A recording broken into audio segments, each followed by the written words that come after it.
Yeah, but what? Yeah, so Okay. I don't have anything. We're starting on page 98. We're at the bottom of the page. You guys gotta come on stage so that people can see you. Slime splat. I'm not visible yet. Am I visible? You can stand by me. Oh, my name is Judge Hathorne. Okay, Where are we starting on? towards the end, where it says Marshal Herrick returns and takes his post at the door. Okay, you go stand over there by Tail. He's on your side now. What has happened today in court? They pretty much. Accusation of a crime. They what? Accusations. It's not even recorded. Okay, accusations about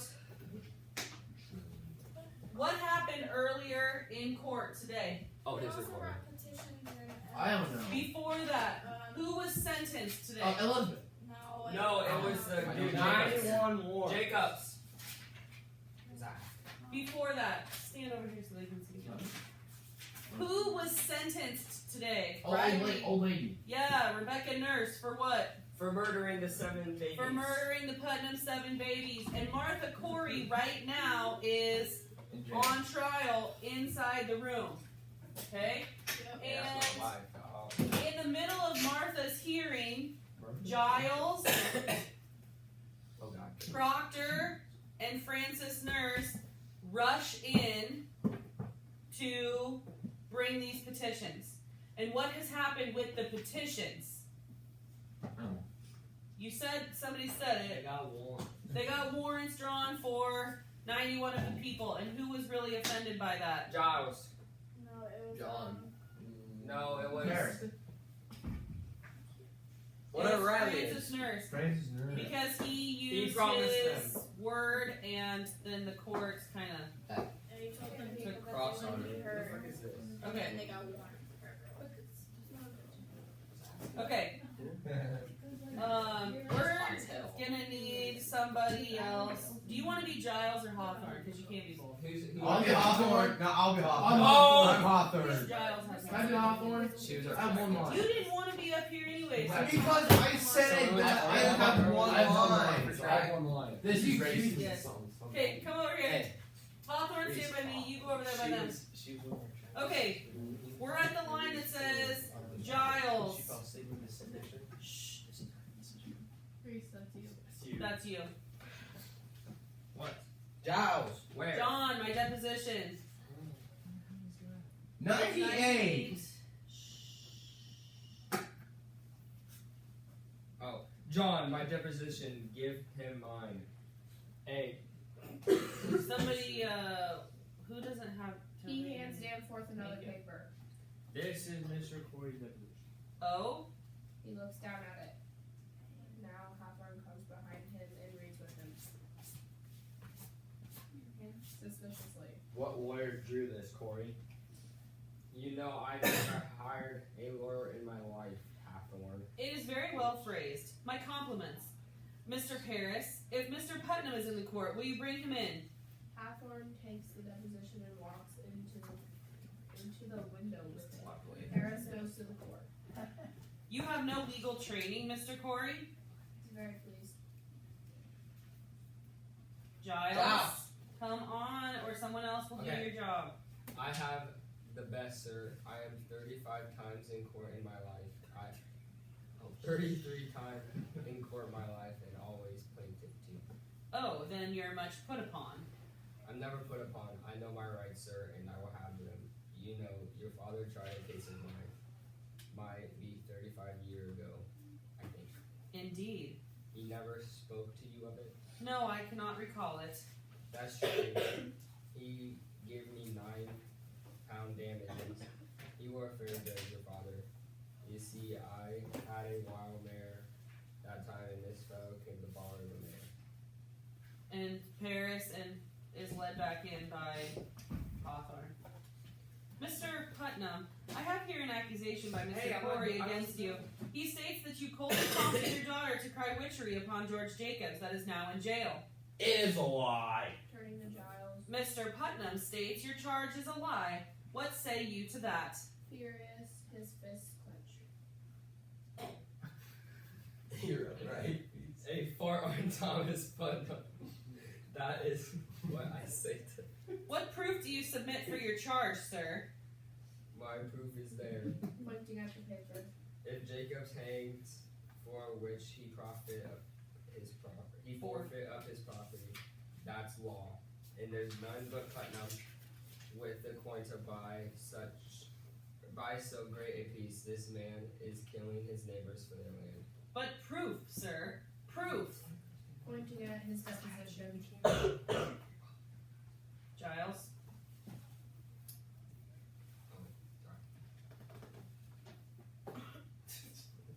Is it the long one? Yes, God dang that The one. proof is there. I have it from an honest man who heard Putnam say it. The day his daughter cried out on Jacob's, he said she'd given him a fair gift of land. In the name of this man? Take it aback. What name? The man that gave you this information. Hesitates then. Why? I cannot give you his name. And why not? Hesitates then bursts out. You know well why not. He lay in jail if I give his name. This is contempt of the court, Mr. Danforth. To avoid that. You will surely tell us the name. I will not give you no name. I mentioned my wife's name once and I'll burn in hell long. Enough for that. I stand you. In that case, I have no choice but to arrest you for contempt of this court. Do you know that? This is a hearing. You cannot clap me for contempt of a hearing. Oh, it is a proper lawyer. Do you wish me to declare the court in full session here? Or will you give me good reply? Faltering. I cannot give you no name, sir. I cannot. You are a foolish old man. Mr. Sheever, begin the record. The court is now in session. I ask you, Mr. Corey. Breaking in. Your Honor, he has the story of confidence, sir, and he. The devil lies on such confidences. To Danforth. Without confidences, there could be no conspiracy, Your Honor. I think it must be broken, sir. Okay, so pause for a moment. Okay, Giles has made a really significant accusation here, which is that Putnam Only one neighbor for the land. killing his neighbors for land, that he told his daughter, It's a little much there. accused Jacobs of witchery, and then we can buy up his land when he forfeits it. Okay? Now, did anyone hear that? No. Did anyone hear him say that? Nope. Yeah, Giles Corey says, I found someone who heard him say, my daughter gave me a big piece of land today. So he did hear someone say it. But Danforth and Hawthorne will only accept that if they hear it from that actual person. And Giles is not Giving the name. willing to give them the name. So then Danforth says, fine, you are in contempt and you will be arrested. And Giles says, You "Yeah, can do it's me, it's not even court. And Danforth says, you want to bet? Court It's is in court now. session. Okay? He's like, All right. Okay, Danforth. to Giles. Old man, if your informant tells the truth, let him come here openly like a decent man. But if he hide in anonymity, I must know why. Now, sir, the government and Central Church demand of you the name of him who reported Mr. Thomas Putnam a common murderer. Excellency, Mr. Hale, we cannot blink it more. There is a prodigious. prodigious fear of this court in this country. And then there is a prodigious guilt in this country. Are you afraid to be questioned here? I may only fear the Lord, sir, but there is a fear in the country nevertheless. Reproach me not with the fear in the country. There is fear in the country because there is a moving plot to topple Christ in the country. But it does not follow that everyone accused is part of it. No uncorrupted man may fear this court, Mr. Hale. None. You are under arrest in contempt of this court. Now sit you down and take counsel with yourself, or you will be set in the jail until you decide to answer all questions. Giles Corey makes a rush for Putnam. Proctor lunges and holds him. No, John. This is Putnam right here, actually. You want to chuck Paris again? Over Proctor's shoulder at Putnam. Stop. Go, Giles. No, it's Proctor. Mr. Giles. Not found. I'll cut your throat, Putnam. I'll kill you yet. Forcing him into a chair. Peace, Giles, peace. We'll prove ourselves. Now we will. Say nothing more, John. Point He's- at Danforth. He's only playing you. He means to hang us all. Mary Warren burst into sobs. This is a court of law, mister. I'll have no effrontery here. Forgive him, sir, for his old age. Peace. Giles will prove it all now. He lifts up Mary's chin. You cannot weep, Mary. Remember the angel, what you say to the boy. Hold to it now. There is your rock. Mary quiets. He takes out a paper and turns to Danforth. This is Mary Warren's deposition. I would ask you to remember, sir, while you read it, that until 2 weeks ago she was no different than the other children are today. He is speaking reasonably, restraining all his fears, his anger, his anxiety. You saw her scream. She howled. She swore familiar spirits choked her. She even testified that Satan, in the form of women now in jail, tried to bring her soul away. And then when she refused, We know all this. hey, sir, she swears now that she never saw Satan nor any spirit, vague or clear, that Satan may have sent to hurt her. And she declares her friends are lying now.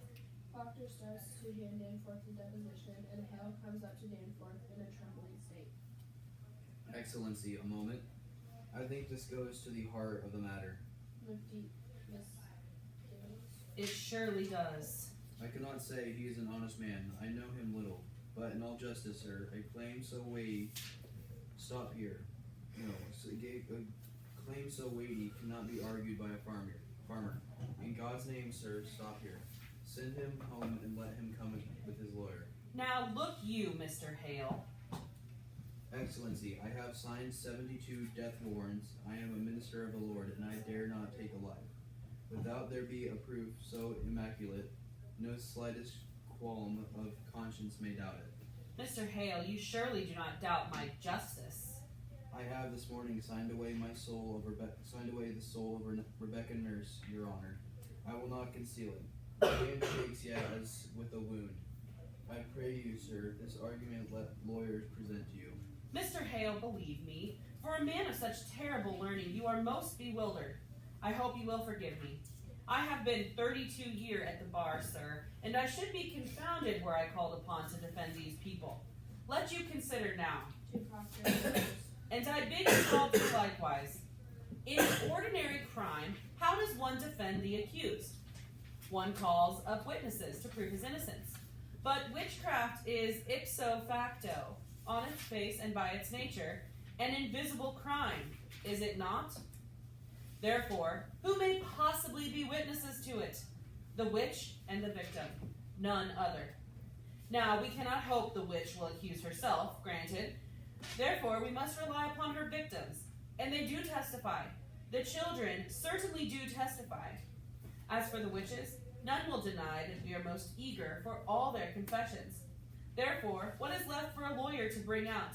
I think I have made my point, have I not? But this child claims the girls are not truthful, and if they are not... That is precisely what I am about to consider, sir. What more may you ask of me? I surely do not... Unless you doubt my probity? I surely do not, sir. Let you consider it then.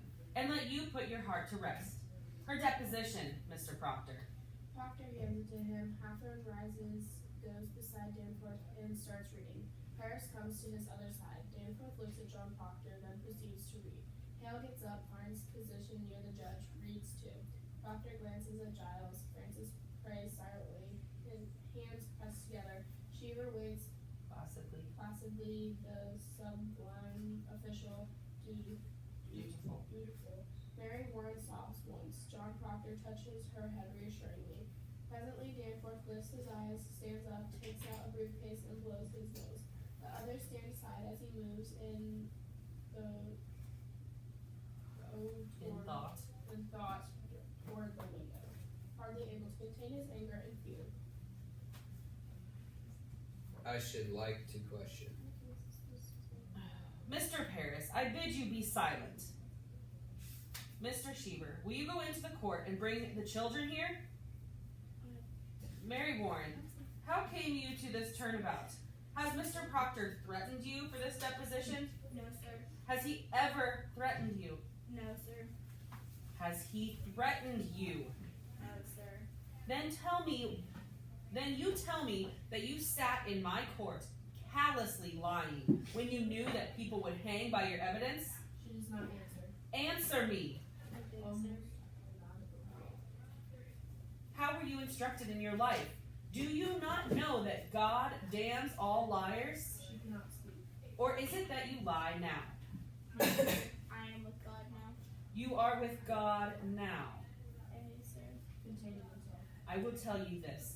You are either lying now or you were lying in the court, and in either case, you have committed perjury, and you will go to jail for it. You cannot lightly say you lied, Mary. Do you know that? I cannot lie no more. I am with God. I am with God. But she brings to the soft thought of it, and the right door opens, and enters Susanna, Walcott, Mary Lewis, Betty Paris, and finally Abigail. Cheever comes to Danforth. Riley, you can be Sheber. You can just read right there. 105. Ruth Putnam's not in court, sir, nor the other children. These will be sufficient. Sit you down, children. Just pretend. Your friend Mary Warren has given us a deposition in which she swears that she never saw familiar spirits, apparitions, nor any manifest of the devil. She claims as well that none of you have seen these things either. Slightly paused. Now, children, this is a court of law. The law, based upon the Bible, and the Bible, writ by Almighty God, forbid the practice of witchcraft and describe death as the penalty thereof.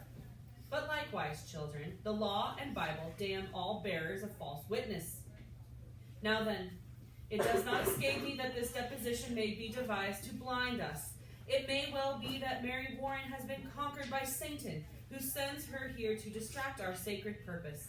If so, her neck will break for it. But if she speak true, I bid you now drop your guile and confess your pretense, for a quick confession will go easier with you. Abigail Williams, rise. Abigail slowly rises. Is there any truth in this? No, sir. Thanks. Glances at Mary, then back to Abigail. Children, a very augur bit will now be turned into your souls until your honesty is proved. Will either of you change your positions now, or do you force me to hard questioning? I am not to change, sir. She lies. To Mary. You would still go on with this? Faintly. Aye, sir. Turning to Abigail. A poppet were discovered in Mr. Proctor's house, stabbed by a needle. Mary Warren claims that you sat beside her in the court when she made it, and that you saw her make it and witnessed how she herself stuck her needle into it for safekeeping. What say you to that? With a slight note of Indignation, like she can't believe somebody is actually saying this. questioning her. It is a lie, sir. After a slight pause. While you worked for Mr. Proctor, did you see poppets in that house? Goody Proctor always kept poppets. Your Honor, my wife never kept no pockets. Mary Warren confesses there was no pocket. Your Excellency. Mr. Sheever? When I spoke with Goody Proctor in the house, she said she never kept no poppets, but she said she did keep poppets when she were a girl. She has not been a girl these 15 years. But a poppet will keep 15 years, will it not? It will keep if it is kept, but Mary Warren swears she never saw no poppets in my house, nor anyone else. Why could there not have been poppets hid where no one ever saw them? Furious. There might also be a dragon with 5 legs in the house, but no one has ever seen it. We are here, Your Honor, precisely to discover what no one has ever seen. Mr. Danforth, what profit this girl should turn herself about? What may Mary Warren gain but hard questioning and worse? You are charging Abigail Williams with a marvelous cool plot to murder. Do you understand that? I do, sir. I believe she means to murder. This child would murder your wife. It is not a child. Now hear me, sir. In the sight of the congregation, she will twice this year put out of the meeting house for laughter during prayer. What's this? Laughter during... Excellency, she were under Tituba's power at that time, but she is Solon now. Hey, now she is someone that goes to hang people. Quiet, man. Surely it have no bearing on the question, sir. He charges computation of murder. Aye. He studies Abigail for a moment, then Continue, Mr. Proctor. Mary, now tell the governor how you danced in the woods. Excellency, since I come to Salem, this man is blackening my name. In a moment, sir. to Mary Warren sternly and surprised. What is this dancing? She glances at Abigail, who is staring down at her remorselessly, then appealing to Proctor. Can you imagine the look that Abigail gives She's her in that moment? You don't. Like, remember what will happen to you if you disobey me, you little... S-B-I-T-C-H. Go ahead and read the last of that. Mr. Proctor, taking it right up. Abigail leads the girls to the woods, Your Honor, and they have danced there naked. Your Honor, this... At one. Mr. Parrish discovered them himself in the dead of the night. There's the child she is. Mr. Paris. I can only say, sir, that I never found any of them naked, and this man is... But you discovered them dancing in the woods? Eyes on Paris, he points to Abigail. Abigail? Excellency, when I first arrived from Beverly, Mr. Parrish told me that. Do you deny it, Mr. Paris? I do not, sir, but I never saw any of them naked. But she have danced? Unwillingly. Hey, sir. And why is this such a big moment? Because he Because he's like, Keep lying. He was like beating around the Check bush. me. Okay, it's he's the like, nobody first told me that. it's the first time anyone has said anything About the girls dancing in the forest. that would make Abigail out to not be Perfect. the perfect saintly being that they have tried to present her as.